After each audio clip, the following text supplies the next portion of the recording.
우리 하나님 말씀 이사야서 20장 1절부터 6절 말씀입니다. 교독하고 마지막은 합독으로 봉독하겠습니다. 아시리아 왕 사르곤이 보낸 다르단 장군이 아스돗으로 와서 아스돗을 점령하였다.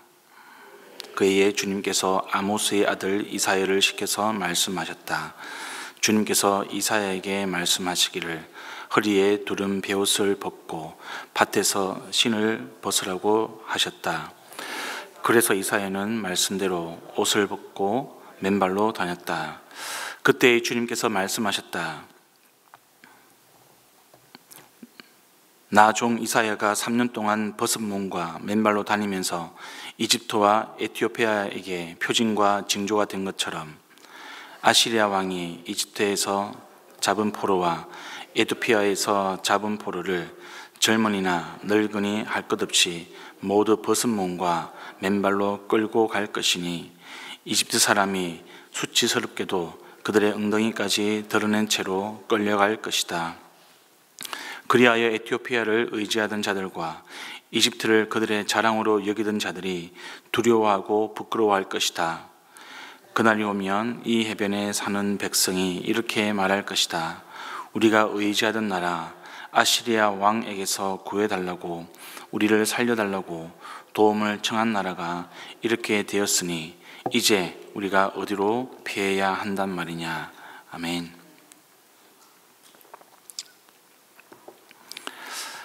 성도 여러분, 우리 1절은 아시리아 다르단 장군이라는 사람이 아스돗을 점령했다, 이렇게 기록을 하고 있습니다. 아스돗은 예루살렘에서 서쪽으로 지중해 방향으로 50km 정도 떨어져 있는 지중해 근처에 있는 그런 성읍이었습니다. 원래 이 성읍은 유다 지파가 여호수아에게서 받은 성읍이었는데, 이 엘리 제사장 때 블레셋과 이스라엘이 이 전쟁을 합니다. 그때 이 블레셋에게 패하는 바람에 이 블레셋으로 넘어간 그런 지역이었습니다. 아시리아에서 이집트로 이어지는 그런 해안도로에서 이 블레셋 지역 가운데 이 아스돗은 첫 주요 도시이기도 했습니다. 우리나라로 치면 이 서해안 도로 가운데 이 안산시나 화성시를 떠올리면 좀 이해가 쉽습니다. 여러분, 이 블레셋이 어떤 민족입니까? 다윗 왕 이전까지 이스라엘에게 가장 위협이 되었던 그런 민족이었습니다.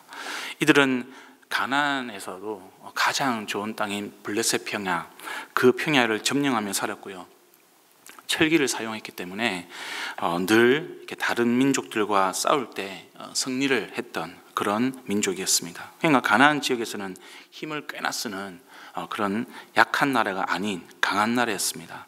그런데도 당시 고대 근동에서 최강국이었던 아시리아에게는 상대가 되지 않은 거죠. 한마디로 이 사자가 이 늑대를 잡아먹은 격이라고 할 수 있겠습니다. 그런데 이 아시리아가 이 아스돗을 공격한 데는 또 나름의 이유가 있었습니다.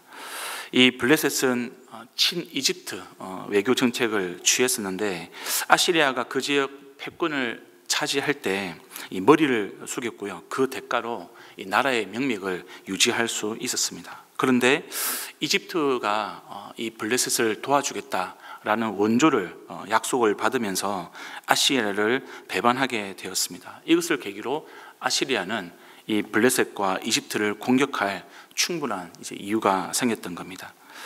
이스라엘 입장도 이 블레셋과 크게 다르지 않았습니다. 동북 쪽에서 세력을 확장해서 내려오는 이 아시리아에 대응해서 이스라엘도 이집트와 에티오피아를 의지하면서 그들이 안전할 것이라고 그렇게 생각을 했던 거죠.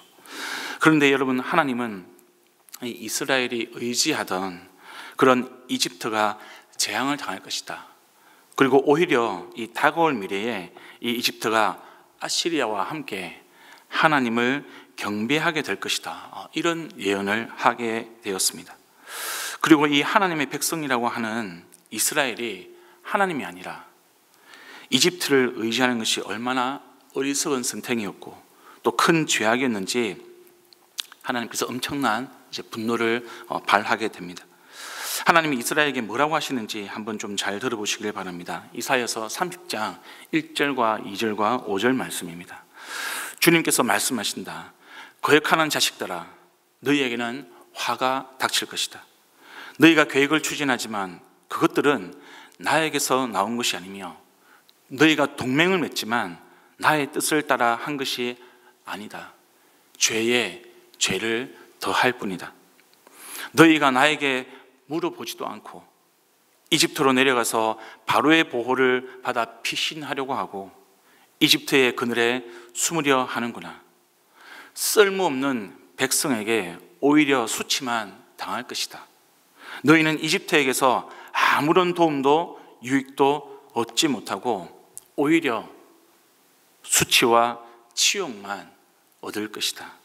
이것이 이집트를 의지했던 이스라엘에게 하나님께서 분노하시면서 말씀하시는 내용이었습니다. 성도 여러분, 우리는 이스라엘의 죄를 지적하시면서 경고하시는 이 하나님의 엄중한 말씀을 우리 자신에게 적용할 수 있어야 되겠습니다. 지금 하나님 대신 우리가 의지하는 우리의 이집트는 없으십니까? 하나님께 기도하지 않고 하나님께 물어보지 않고요, 세상의 계산기를 두드려가면서 고민하고 결정하는 그런 부분은 없으십니까? 만약에 없다면 글쎄요, 없을 수가 있을까요?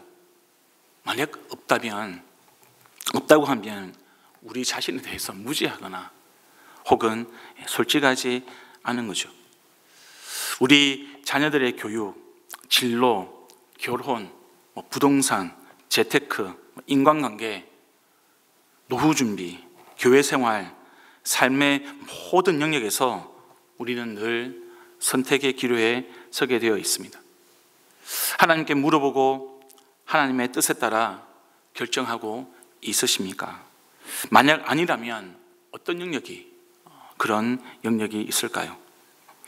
사랑하는 성도 여러분, 설사 그것이 당장의 유익이 있는 것처럼 보이고요, 내가 성공할 수 있고 내가 안전할 수 있는 길처럼 보인다 하더라도, 만약 그것이 하나님을 외면하고 하나님을 의지하지 않는 세상의 방법이라면 하나님은 그것을 죄라고 명확하게 말씀을 하고 계십니다. 오늘 본문 6절 말씀처럼 우리가 하나님 대신 의지했던 그런 것들이 결국 우리의 믿음을 망치고요, 우리의 영적인 주도권을 사단에게 내어주는 그런 결과로 돌아오게 될 것입니다. 우리 모든 삶의 영역 가운데 하나님께 물어보기를 원합니다. 하나님의 뜻을 따라 선택하고요, 결정하는 저와 여러분의 모습이 되기를 간절히 소망합니다. 혹시 여러분 기도를 하는데도 아무런 응답이 없는 것 같고 상황은 급한데 내 마음은 불안한데 하나님이 응답이 더딘 것처럼 보이십니까? 여러분, 그때 기도의 자리를 지키면서 끝까지 주님의 뜻을 구하는 믿음, 그 믿음을 주님은 원하십니다.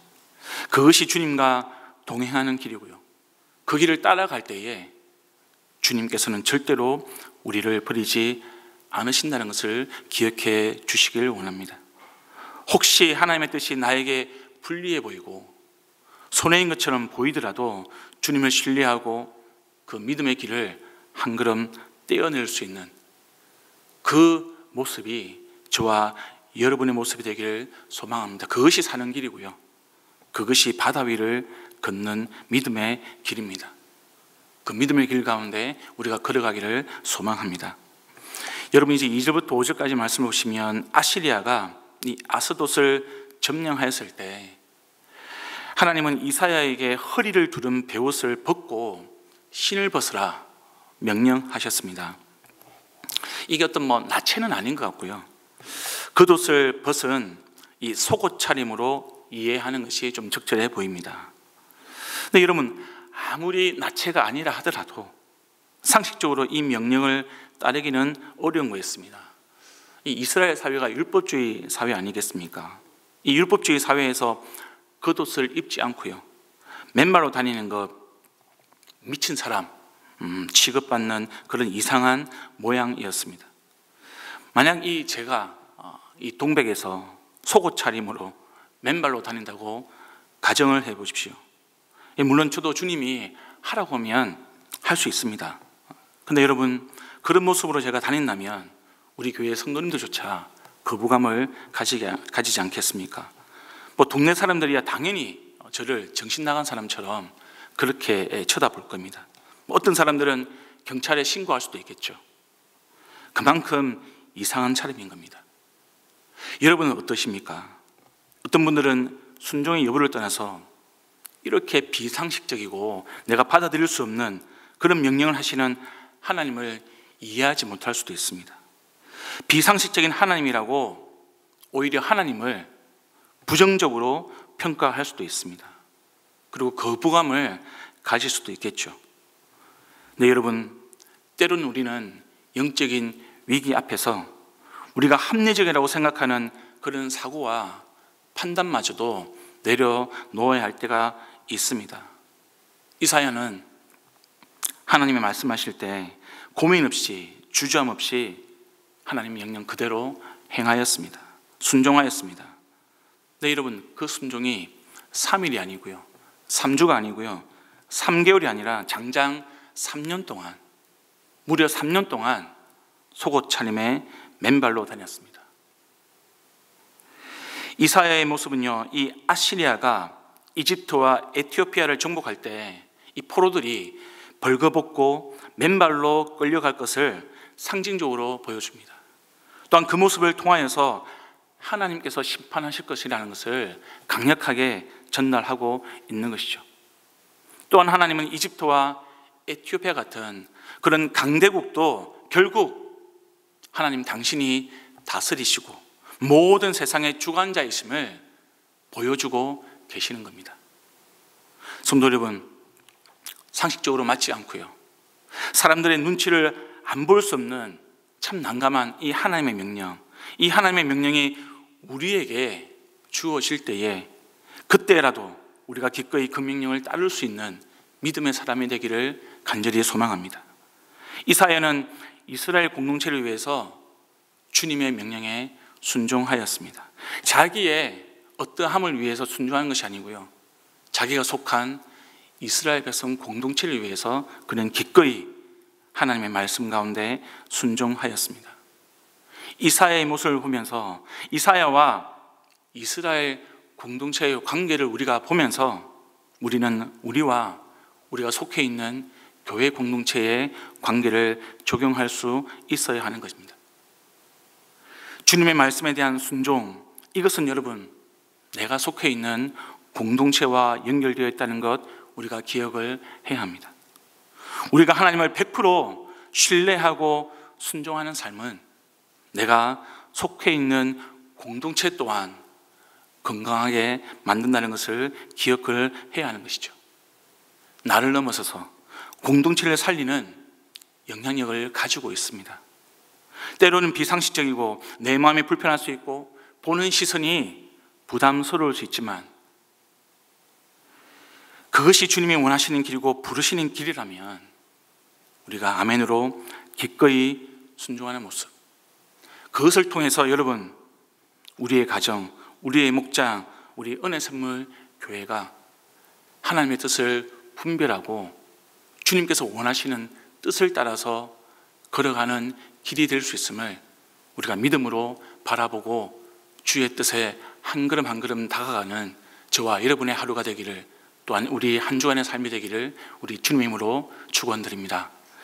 여러분의 말씀을 기억하면서 함께 기도하기를 원합니다. 하나님, 내가 오직 주의 뜻을 따라 주님의 뜻을 가장 우선하게 생각하는 주의 자녀 되게 하여 주시옵소서. 많은 필요가 있지만 그것이 하나님 자리를 대신하지 않도록 주여, 주께서 나에게 믿음을 주시옵소서. 우리의 순종이 우리의 가정을 살리고 우리의 목장을 살리고 우리의 은혜샘물 교회를 살리는 그 길임을 하나님 믿음으로 고백할 수 있는 우리 공동체 되게 하여 주시옵소서. 다음 세대를 위해서 기도해 주시기를 바랍니다.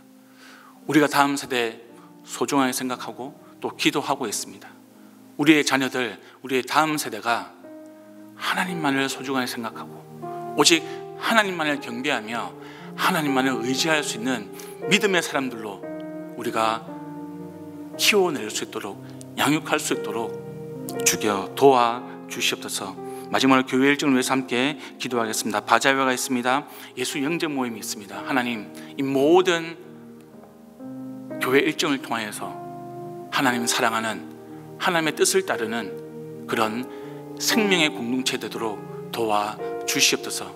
우리 그리고 가지고 나오신 기도 제목 가지고 계속해서 기도를 이어가시겠습니다. 기도합니다.